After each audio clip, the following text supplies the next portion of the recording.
You're gonna make me blush. So anyway, Dr. Tinsley, again, thanks once again for taking the time to do these conversations because I know how busy you are. Well, I can imagine how busy you are, and to me, it's always a privilege to get to talk to you and learn from you. And you've been one of the leading researchers in the world in regards to body composition, also intermittent fasting, which I hope we can talk about one day soon. I think for me specifically, and what I wanted to discuss this further with you is because I think it gets sometimes overlooked. I don't know if you agree with this, because let's imagine just a typical scenario. Somebody goes to the gym. In the gym, they have this old school, I think it's on-room, an old on-room device where you grab with your hands and it has the electrodes on your feet. And then you get a body fat measurement. And then you go, oh, you have such body fat. And that's the beginning of your journey, right? You have now a set number, a body fat set number, but what does that even mean? How does this machine work? How reliable and accurate is it? And a lot of things that we can dig in based on, let's say, that assumption, that experience that most people have in the gym. So to begin, I wanted to ask you, in a lab setting, in a research setting, what is the gold standard for measuring body composition? I think that's a good starting point because then we can understand better what are the limitations of these devices and what can we use in a like coaches, like nutritionists, you know? Yes.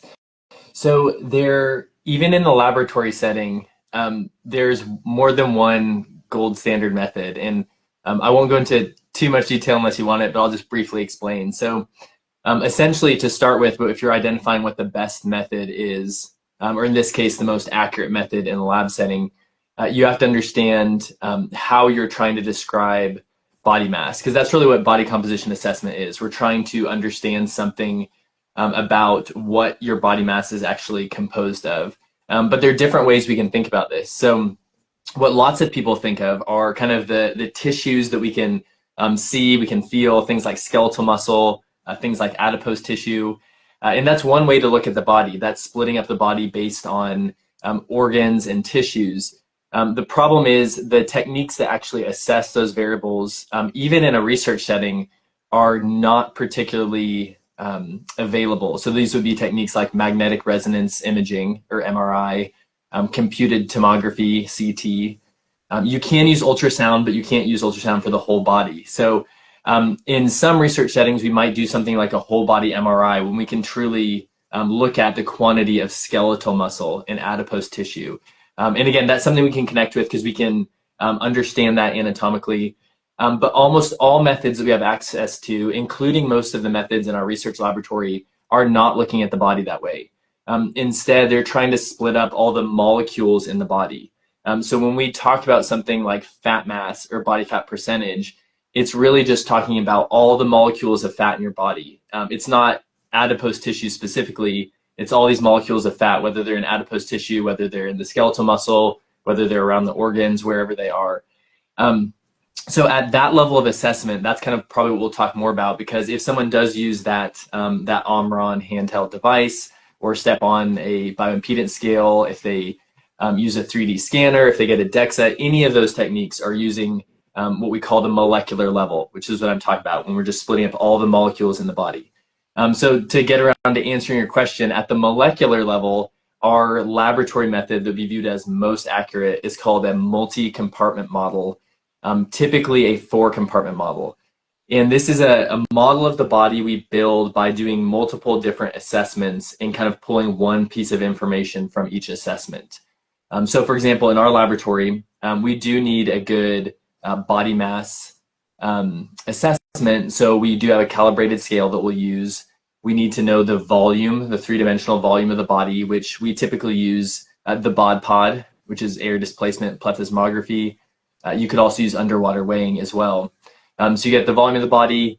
You need to have an estimate of the water in the body. So you can use a bioimpedance technique or a more accurate technique where someone ingests what's called a stable isotope. So you take a saliva sample or urine sample, they ingest this special water, and you have to wait several hours, and then you get another sample, and that will tell you something about the total body water. And then we do a DEXA to get the bone mineral. So we've done all these four techniques. We plug those certain variables into an equation, and that will give us their four compartment model: body fat percentage, fat mass, fat-free mass. So again, in a laboratory setting, if we were trying to get our most accurate estimate, that's how we would do it. And I think that's really interesting because in certain types of research, let's say muscle gain research, hypertrophy research, if the researchers were to assess the increases or maybe decreases in lean body mass, specifically muscle mass, with a bioelectrical impedance, I think that can be seen as a limitation in the study on itself. And in the field, as practitioners, as coaches, that's what we use. So I think there's a little bit of a disconnection because, for instance, it would be crazy expensive. Well, maybe some people have access to, let's say, DEXA, to BotBot perhaps. But let's say, what about ultrasound? What if we were crazy enough to do biopsies on, on each and every single muscle group and then go analyze that and tell the client, well, you're actually gaining muscle mass? It's impossible, right? It's not going to happen. So I think that's really important to understand the actual difficulties of measuring, assessing body composition changes in the research, because what does that leaves us on the field, right? As practitioners, well, before digging into that, what are the challenges that you as a researcher face to assess body composition, Grant? Yeah, so just like what you're saying with the field assessments, some of those same principles are even true in the lab. So anytime we're dealing with a living person, which is all the time in our research, we're really just estimating their body composition. There's a joke in body composition research that really the only way to measure someone's body composition is by dissecting their cadaver, either physically or with chemical dissection. Everything else we do in living humans is estimating. Even if we're using a great imaging technique like MRI, even if we're using something like DEXA, we're really just estimating. So we're doing our best, and some of these methods are very good, but they're not perfect. So that means there's always error. The number we get for someone's body fat percentage, even if we do all these advanced procedures in the lab, it's always a best guess, which means their true body composition could differ from that value. And that also means if we're trying to track someone over time, we always have to be cautious when we're seeing changes, especially if they're small, because there's a little bit of noise or error at each individual measurement. And sometimes those errors kind of overlap, where it might look like someone decreased or increased body fat, but the magnitude is small enough that we're not confident that it was a true change. So those are some of the challenges. Anytime we're assessing someone, we want them to be standardized. This would be true in the lab and in the field. So we do our best. We provide all this guidance to participants. We schedule early in the morning. We're trying to make sure they're fasted, rested, and so on. But it's also possible that either our participants or clients could not be truthful, or they could not follow the recommended procedures. And hopefully, a good participant for us or a good client will understand the importance of following those procedures so they actually get accurate data. But even if they do their best, there are things that they do day to day, differences in nutrition, in hydration, in exercise patterns that can cause some additional error in the device. So the big challenge is error. We're trying to make the error as small as possible so that we can actually detect some of these changes over time. And that always makes me smile because the only way to accurately know your body fat percentage, muscle mass content is to to dissect you, which I can imagine the only advantage is probably that you're not gonna pay taxes anymore. Maybe you're not gonna know that you did a good job by training or with your nutrition. But hey, it is what it is, right? Yeah. So specifically, and the way I reach the reason I reach out to you is because a certain paper that I'm guessing it's by one of your students, which I'm honestly jealous of. The one that's called Assessing the Reliability and Cross-Sectional and Longitudinal Validity, et cetera, because I find it the most practical and I find it the most interesting for us practitioners to understand how does bioelectrical impedance works, uh, and the way that you chose devices from Amazon, if I'm not mistaken, that we can all access to, and also with prices and everything, which I found pretty cool. And I wanted to dig in this study. What was the reasoning behind it? What was the purpose? Can you talk a little bit about this one, Gwen, please? Yeah, I'd be happy talk about it. And you're right. The first author on that paper is a now former PhD student from the lab, Madeline Seidler, who is this week starting her first job as a professor up That's in awesome. Minnesota, in the northern part of the United States. So, yeah, this was a great project that we did together a couple of years ago. And essentially, the purpose of this idea, we've been talking about these laboratory techniques, and we do a lot of work in that area trying to make these techniques better for researchers in kind of these specialized settings. But at the same time, we want to translate some of that information to individuals such as yourself who are working with clients, or even just individual consumers who are trying to be evidence-based and they're trying to be science-based in their training, their nutrition, and they're wanting some feedback in relation to their body composition.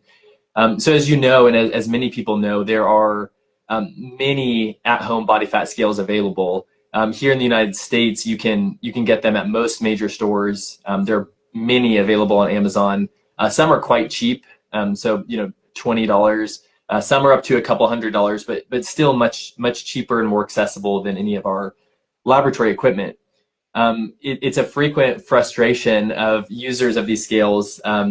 Some people are very frustrated. They feel like the numbers change randomly. They don't understand if they're actually accurate. These scales tend to get kind of a bad reputation because some people view them as completely inaccurate. Other people who may know a little less, they interpret the values as completely accurate, and then they get very stressed out because they might see their body fat percentage increasing when they don't feel like it has, and they get very stressed out. And just the same way you could obsess over the body weight number, they're now obsessing over the body fat percentage.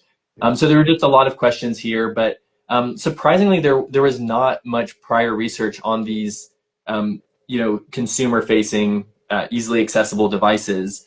And there's also new devices coming out every year. So even since we've done this study, there are more devices out now. So really, this is probably a study we should repeat every few years with the newest scales.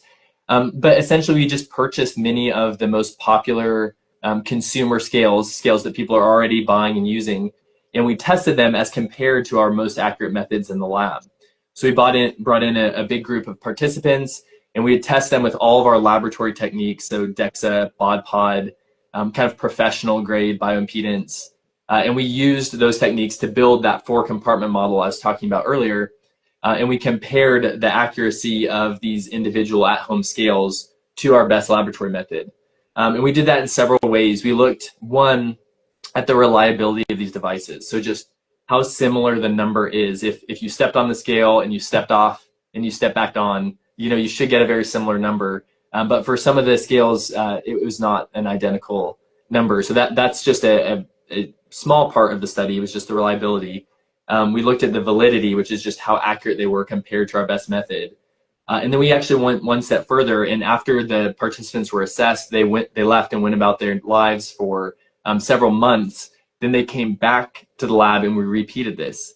Both the laboratory assessments and the at-home scales that we used in the lab. So from that, we could actually look at how their body composition changed with our best technique and see how similar the changes were that were detected by the at-home body fat scales. Because that's really how people use these over time. They don't typically buy it and use it one time just to see, in general where they're at. Typically, they're trying to see if their body fat percentage is increasing or decreasing over time. So that's the big picture overview of that particular study. Yeah, totally. And I think you already mentioned it, but it's really important to discuss the difference between reliability and accuracy, because that was prior, as far as my knowledge goes, one of the limitations in the current research, that most research probably just look at, I think it was accuracy and not so much reliability, test, retest. So I think it's really useful that you actually did that to test, retest each and every single one of these devices, comparing it to the 4-compartment model, and then actually measure body composition changes. Yes. No, you're right. There are many aspects to kind of the overall accuracy. So the reliability, what we typically think of as accuracy, the validity, like you mentioned, both at one point in time and then across time. So yeah, to the best we could, we tried to incorporate all those aspects into this study. And I think one of the important things to clarify in these types of studies is that I know this was not the case, but if it was money involved by one of these companies, that's not necessarily a bad thing. It just needs to be disclosed, you know. But what were your inclusion criteria to select the different devices? Maybe the prices, maybe the how accessible were they, or what was your thought process to actually select every one of these devices? I think it was 15, right? Yeah, I think there were 15 devices counting our professional bioimpedance. So I think it was 13 or 14 of the consumer grade devices. But that's a great point. We do have certain studies that are supported by a certain company where we're trying to help them develop their method. But this was not one of those studies. So we just used our own money in the laboratory to purchase these scales. So none of these companies had any connection to this particular study. Honestly, we just tried to find the most popular scales. So we went on Amazon. Some of these manufacturers we were familiar with, like Sika, Omron, Tanita, and some of those manufacturers have both professional grade devices and consumer grade devices. And interestingly, we saw that in general, those were some of the better consumer devices. And my idea on this, because the hardware was pretty similar, like the actual scale was pretty similar between a lot of these devices. Honestly, I think there are just better data scientists and researchers working at these larger, more established companies, and they're able to maximize the accuracy of the data by developing better equations. Some of the devices we selected were popular just because they're marketed well on Amazon and social media, but they're not from companies with much of a history or expertise in body composition testing. So some of them, again, even though they sold well and are apparently popular, some of them, it was clear from the results that their equations were just not appropriate. They weren't predicting body composition effectively. So, but to answer your question, we essentially selected them just by trying to find the most popular devices so that the results would apply to as many consumers, fitness professionals, and so on as it could. Right. And one thing that's interesting is that the price ranges are wild, man. The cheapest one I have here at 34 bucks, and the most expensive, the Seca, at 12K. So what is the reasoning? Why is there such a gap in prices? Is it because some of them utilize different frequencies? Is it because of the materials? Is it because of the development of the equations? How can we make sense of this wild range of prices? Yeah, so I can answer part of that, and then part of it I'll just speculate. So the device that was around $12,000, that was one of our professional grade devices. So it's hardware, it's software, everything about it is just better than the consumer grade devices. This particular device, they went through extensive validation using magnetic resonance imaging for estimates like skeletal muscle mass and visceral adipose tissue. They did validation. They built their equations based on a four compartment model. So they were very thorough in the development. And then the device itself has more electrodes. The hardware is more complex and so on. But of the consumer devices, what we viewed as the consumer devices, those ranged from, yeah, around $30 up to, I think, around $350 was the most expensive consumer device, which is more expensive, but certainly might be something a fitness professional who's assessing clients might choose to invest in for their clients. So within that consumer category, this is where I'll speculate. There are some of the devices that have both hand and foot electrodes instead of foot electrodes only. So that is an increased hardware cost. So that's probably part of it. Some of it is probably just business strategy, because there were definitely some scales that looked almost identical in terms of the hardware, but had quite a bit, different price points. I think some of the cheaper ones maybe were newer and they're trying to break into the space. Some of the other ones maybe were more popular and they were choosing to kind of ratchet up their price. So that's just me speculating. But within that consumer category, I'd say part of it was legitimate price differences in the components. And again, some of it was probably just business decisions. Yeah, it's really wild, man. So what are the results? Do I need to break the bank and go for the $12,000 bioelectrical impedance device, or maybe I can do fine with the $34 one? Yeah, so it's hard. I'll do my best to summarize across all these devices. So we have, of course, in the paper, which is freely available, we have very detailed results for each device.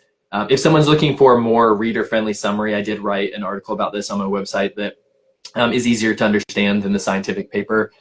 The big picture result is that even though many of these devices appear very similar on their hardware, the performance differed wildly. So there were quite a few devices, which again are described in the paper and the article, that are so poor that you would not want to use them. Some that are bad enough that it would be better just not to have the knowledge of the body fat percentage because it was not accurate at all, either at one point in time or even for tracking changes over time. However, there was a subset of scales, depending on kind of where you want to make the cutoff, up to 5 scales or so, that performed well enough that you could potentially benefit from them. And you should still, of course, as with any device, understand that there's some error associated with the measurement, and we may get into like how you can understand that as an individual consumer, or as a fitness professional working with clients, how you can utilize that information. But there were several devices that were at or under about $100, that to me were accurate enough that they could be part of your monitoring program. It shouldn't be the only factor. Of course, you should be considering things like exercise performance, health markers, mental well-being, and then even things like body weight, circumferences. All those can be part of it. But there were some of these devices, if someone really wants those body composition estimates, some of these devices were good enough that if you standardize appropriately, if you had kind of realistic expectations for what changes you're expecting to see, where I think they could actually be a helpful part of a program. And that's certainly not to say someone has to use them, but some of those top performers, we were actually encouraged by the results because they were a bit better than we were expecting. Yeah, that's really interesting. Um, I think it's hard to make sense of bioelectrical impedance before we can briefly talk about other methods, because the way they work, it's by electrical currents, right? So we can get access to the I don't know if I'm gonna say it right, but the intensity of the currents. But what we can't access because it's proprietary is the equation on itself. And I think that I understand that because obviously it's a business, they have a business model, I understand. But what are the limitations of not getting access to the equation on itself? Who developed it? How did they develop the equation? Can we talk a little bit about that? Yeah. So I kind of alluded to this earlier, but it was interesting to me that in general, the top few performers were from these companies that have been around for a very long time, that have a ton of their own data. And the worst performers, not all of them, but most of the worst performers were companies that maybe produce a bunch of different type of consumer devices. And to me, they were probably just looking at it and saying like, oh, we can make some money here. Let's throw together a device. The hardware is pretty simple. We'll come up with an equation. Um, so you're right. It is a limitation that you can't see these equations. From our research here, you could make a case that going with a manufacturer that also produces professional grade devices might be helpful, because if they have professional grade devices, they've probably gone through more thorough development. And here I'm really talking about companies like Omron, Tanita, um, InBody, for example. Those companies have some professional grade devices. They have a long history in bioimpedance. So even when they make a simpler device where the hardware might not be as advanced, they typically carry over, or this is my interpretation, they carry over some of the benefits of the more complex, thorough equation development they did for their professional devices. Um, but yeah, it's a limitation. In the scientific literature, there are quite a few equations that are publicly available, and it's possible these devices are using those, but they don't disclose that. As you said, they have a vested interest in having this proprietary method. It would probably appear too simple to people if they just saw the equation, or maybe someone would reverse engineer their product and kind of Right. steal their idea and so on. So it is a challenge. It certainly is a challenge. Yeah, but research like this, that it's so practical for us in the field of practitioners, I think it's really valuable because it gives us this information about Oh, listen, I the. just lost my audio. Let me. Okay, Okay, are can you you hear? there? Can you hear me? Yeah, I'm sorry. That that was my fault. I was playing with my headphones, and when I opened it, it connected here. So I'll go to the headphones. That's my Don't fault. worry, don't worry. But can you hear me? Okay. I can. All Yes. good, all good then. I was just telling you that this type of research that it's so practical, it's really of value for us in the field as practitioners, because it gives us brands, it gives us limitations, it gives us even price ranges and even links to purchase these devices. But I wanted to ask you, would you advise someone that works as a coach, that works in the nutrition side of things, to actually go and get one of these devices, or maybe one can do fine with just a tape, with just a scale? What is your current opinion on that? Yes. So my current opinion is that you certainly don't need to get one of these devices, but my opinion is that you should do something beyond body mass alone. Body mass should be assessed. Some people when they hear it's like, okay, don't focus on body weight, they think you shouldn't even assess body weight. And I don't agree with that because any body composition model we're building has to work from your total body mass. Because what we're trying to do is describe the different components of that body mass. So we need to know what we're working from, what we're starting with on the body mass. So I do think body mass should be assessed, but I don't think it's the only thing that should be assessed. You can have certainly effective tracking methods that do not involve bioimpedance. So the scale plus a flexible tape measure, the scale plus skin fold assessments, the scale plus a free 3D scanning app. All of those would be other options, but you're quantifying something else, either the shape of the body. You can, it's certainly not perfect because you're not measuring anything internal, but from circumferences, you can glean a lot of information. Say in the context of a combined nutrition and exercise intervention, if you're tracking your waist circumference, hip circumference, say upper arm circumference and upper thigh circumference, you can glean a lot of information from that. And I'll give an example. It would be very common for, say, an individual, whether they're working with a coach or maybe they're just working on their, working out on their own, trying to pursue a fitness program. They may be monitoring the scale as they adjust both their exercise training and their nutrition. So they may have incorporated resistance training or improved their programming, so they're doing more effective resistance training. They may be modifying their macronutrient intake, say they're increasing protein intake and so on. Maybe they're kind of seeing some encouraging results in the gym, but they're looking for some numerical feedback. If they're just using the scale, it would be completely a reasonable possibility that they would see no change in the scale for a while. And that could discourage them. But if you had circumferences, you might see something like, okay, their waist circumference is decreasing. Waist circumference decreasing almost always means fat loss. If you think about the skeletal muscle we have there and the organ size can change a little bit with weight loss, but in this case, not enormously. If we see the waist circumference decreasing, again, that almost always means that some fat loss is occurring. If you saw that in tandem with, say, increased circumference of the upper arm, which hadn't been trained very effectively before, possibly increase or no change in the circumference of the thigh, depending on their fat depots there. Even though you're not being given a body fat percentage or a fat-free mass or fat mass, you can start to infer and say, okay, I see your body mass is staying stable, but your performance in the gym is going up. We see some circumferences increasing that might indicate muscularity. We see some circumferences decreasing that might indicate a decrease in fat. So even without the numbers, you can paint this picture that's like, okay, I think you might have some recomposition going on where you are losing some fat and you are gaining some muscle. So don't worry about the scale staying the same. We're seeing promising results. We're seeing your performance in the gym increase and so on.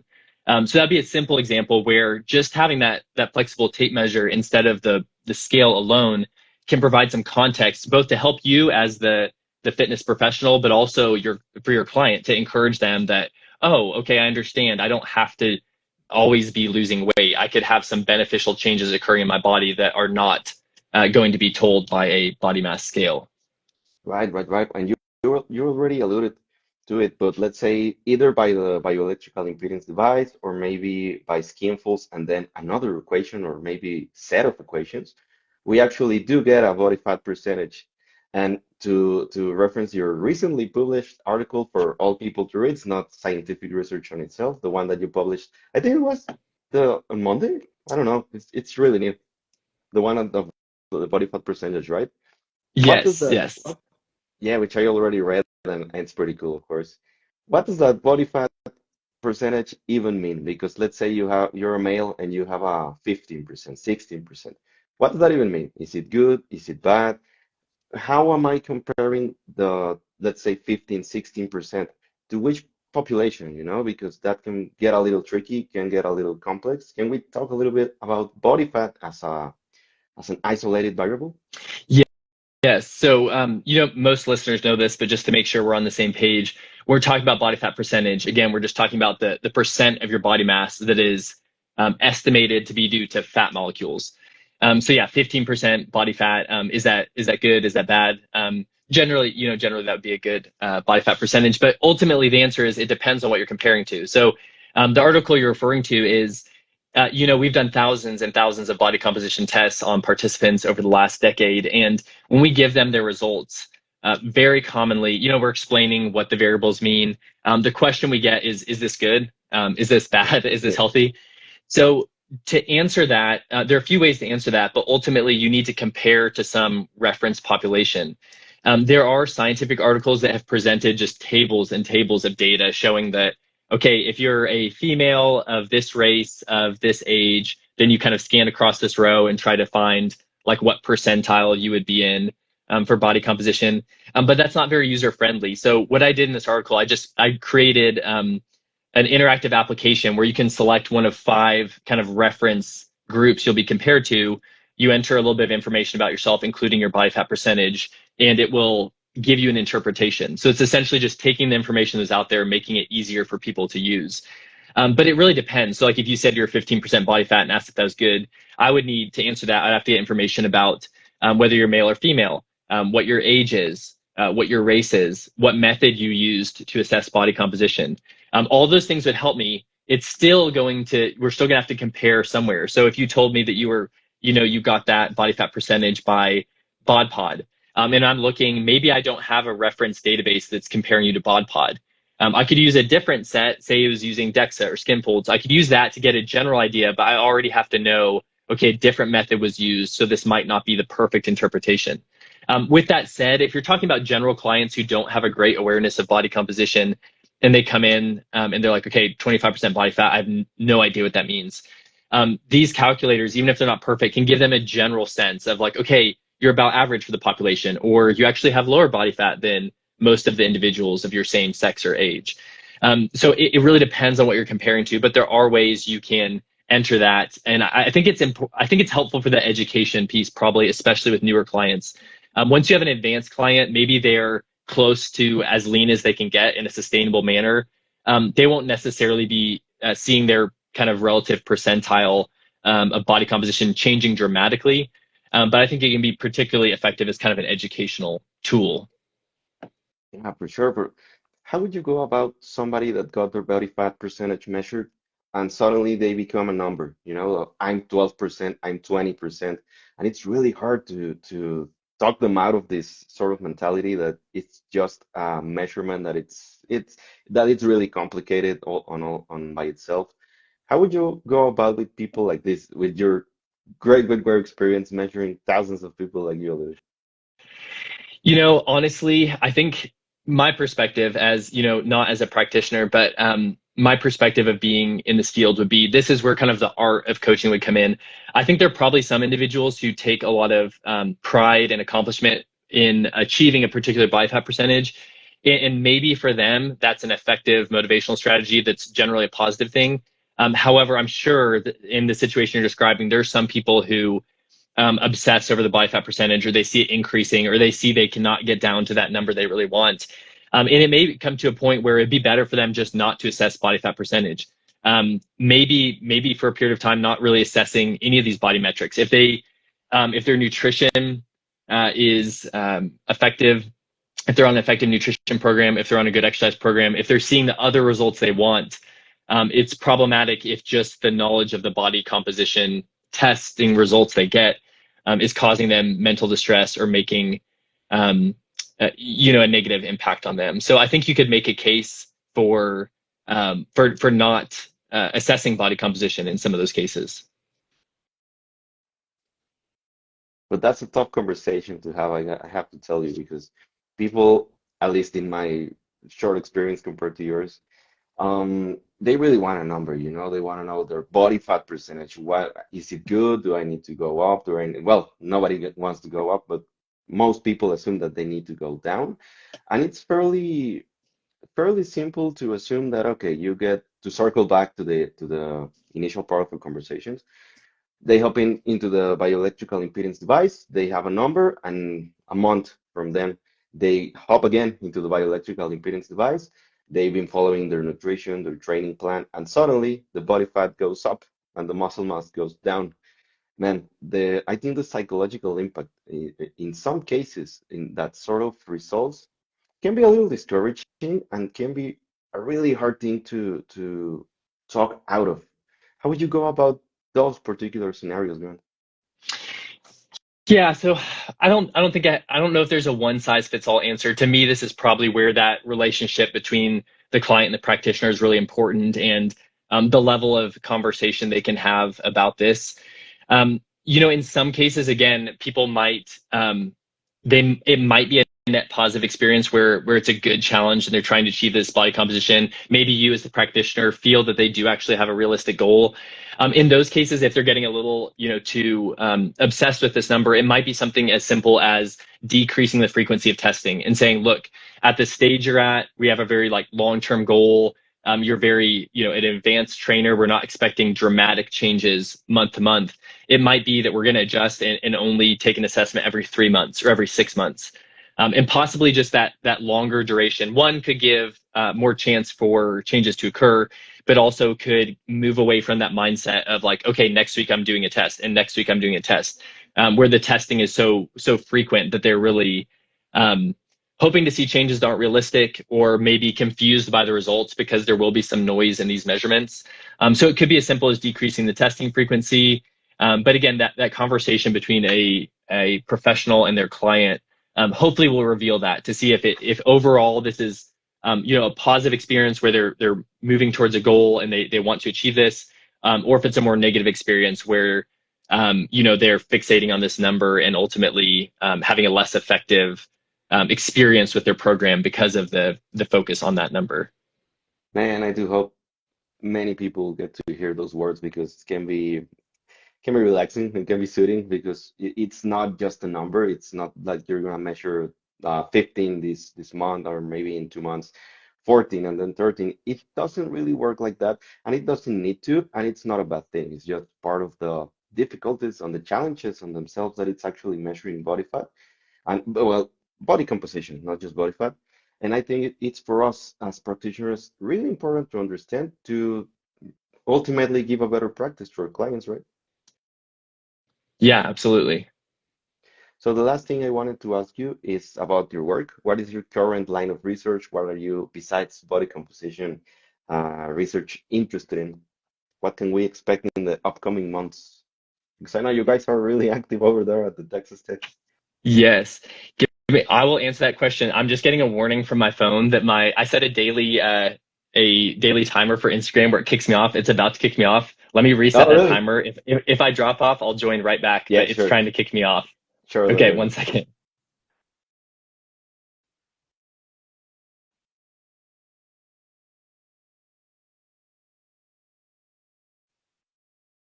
Okay, am I still with you here? All good. It's funny Perfect. because I have that too. Try to limit my time here. Yeah, it's I forgot to turn it off beforehand. So Don't worry. yeah, body composition is a primary interest of our lab, both how we assess it in terms of the methods, some of the things we're talking about here, but also how we change it. So we have a particular interest in resistance training, um, just because it's the best. It's the most Yeah. effective stimulus for increasing, skeletal muscle, great health benefits, great function benefits.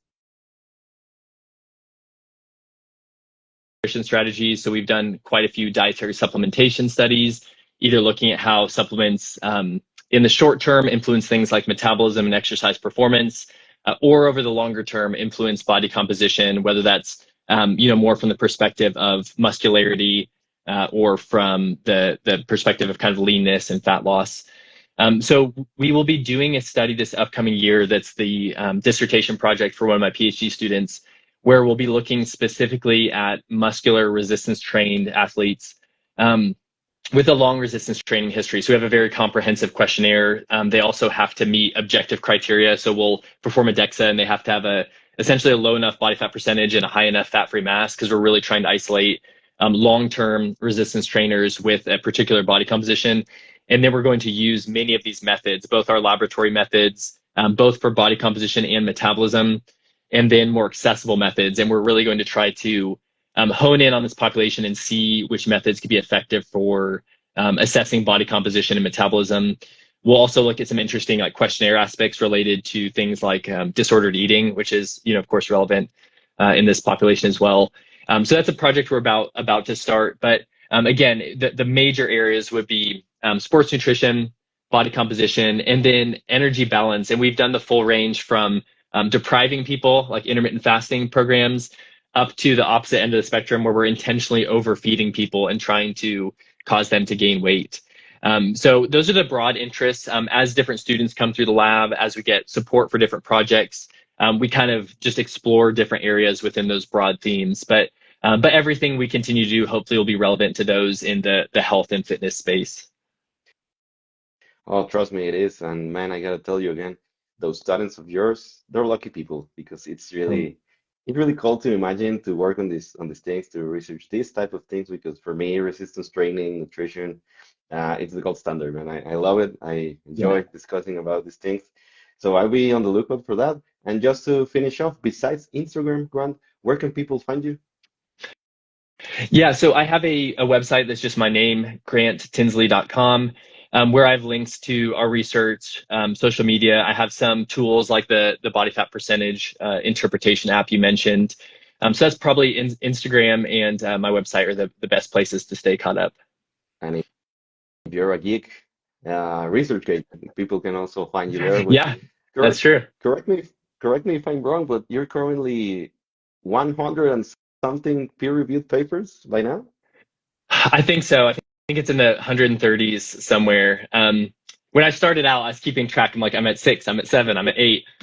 Now I kind of, lose track for a while and then I get on and check. But I think it's somewhere in that range. Yeah. Man, that's crazy.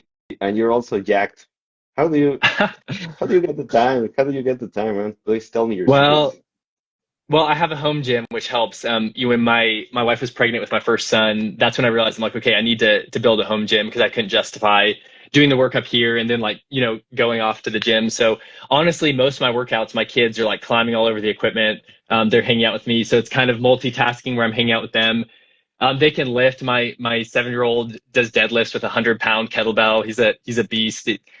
Yeah, so it's just kind of a family affair, honestly. But honestly, it's just habit. After so many years now, it's just habit. Like it's always this morning is very early morning. Sometimes it's the evening. Sometimes it's the middle of the day. But it always happens because I mean, as you know, when it's part of your lifestyle, again, it's just habit. Habit. It doesn't take a lot of gearing up. It's like, okay, I really have to work out today. It's just kind of automatic. It's like this is what I do. It's not. Sometimes it's boring. It's not necessarily sexy, but you just do it again and again and again, and it's great. Man, that's pretty cool. Did I hear that correctly? A 7-year-old lifting 100 pounds? Yeah, with the kettlebell, I got these hundred Oh, pound Jesus kettlebells, and I Christ. look over and he's just deadlifting it. So, yeah, he's a strong kid. Well, how can he not be strong if he has these possibilities in his life? Man, Well, glad thank to you. hear that, man. Glad to hear that. So, Grant, I don't want to take any more of your time. This has been a great discussion for me. Anytime you want to chat, I'm more than happy and honored to get some of your time to meet. Again, I insist, it's really a privilege. If, with your permission, I'll be uploading this live stream as is to YouTube so people can watch it whenever they want to, and also Yeah, upgrade the audio and everything and all of that. But anyway, my man, thanks again. Thank you so much for your time. I'll be on the absolutely, lookout for your work, which is of great use and it's super interesting all the time. So just a big thank you. absolutely. It's my pleasure. Thanks again for your patience with our technology issues, our scheduling issues, all that. I'm very glad that we could connect this morning. Don't sweat it, man. My pleasure. Have a great day, Grant. Nice to see you again. Thanks you too. Take care, Daniel.